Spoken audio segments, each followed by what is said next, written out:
Niebuhr's justification of Jonathan Edwards' theology.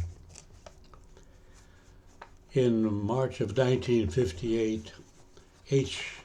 Richard Niebuhr, a professor at Yale Divinity School, was invited to give a lecture at Jonathan Edwards' church in Northampton of a gathering commemorating the 200th anniversary of Jonathan Edwards' death at Princeton, where he was called to be president of that young university.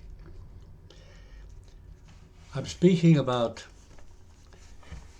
Edwards in the light of an article that appeared in the liberal journal, The Christian Century, in the end of the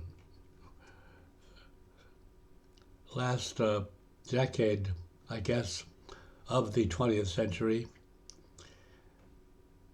It appeared under the title The Anachronism of Jonathan Edwards, which title was borrowed by Niebuhr from an article that he had read about a man who was commenting on the liberal theology that preceded our own time. And the author was saying that Edwards, because of his natural gifts, was destined to be a liberator of the mind of New England from Calvinistic dogma. Instead, his total commitment ended up being a Calvinist. The main beliefs that suggested Edwards was out of place and out of time were three or four. First of all, the stress on the absolute sovereignty of an all-powerful and holy and righteous God. Also, a strong belief in the depravity of man. Just read Romans 3, and you'll know what we're talking about. That man was, in effect, a sinner. There is none righteous, no, not one. There is none that seeketh after God. That's how Edwards viewed human nature. And then thirdly, the problem of man's determinism, the real issue about free will. And Edwards was very clear about the fact that man is determined by his strongest motive, which motive is self-interest. And man cannot be freed from self-interest by any philosophy or any encouragement.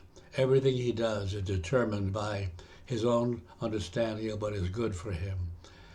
And then the fourth doctrine that Niebuhr said earned him the doctrine of an anachristic theologian was the belief that the end of existence, the purpose of existence, is nothing less than the glory of God. Now, what I want to call your attention to is how the clarification that Niebuhr's analysis gives of the theology of Edwards and what sets him at odds with the modern mind. This is taken up by James Denny himself. He begins with in my experience, in the book The Atonement of the Modern Mind, in which James Denney, this Scottish theologian, who earned a reputation because of his lectures in 1894 at the Theological Seminary at Chicago, published under the title Studies in Theology.